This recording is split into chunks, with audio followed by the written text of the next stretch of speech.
Hello guys, welcome to my channel. Today we are going to see how to fix the application was unable to start correctly 0xc000007b error in Windows 11, 10, 8 and 7. Let's fix it guys. You just need to check my video description for this link used in my video. Microsoft Visual C++ Redistributable Runtime all in one. Select the download option. Scroll down and select the closest to you,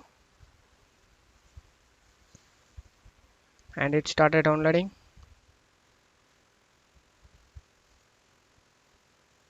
After getting download done, select show in folder. Right click on the downloaded folder and select extract all. Select extract.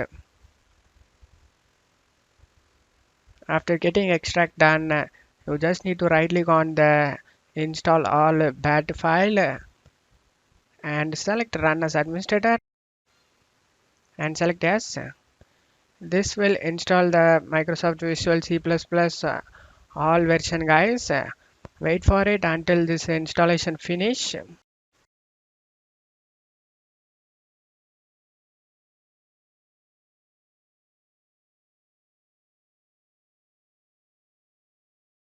After getting installed done, you just need to close it off here and go ahead and restart your PC. After restarting your PC, you can check if the problem solved or not.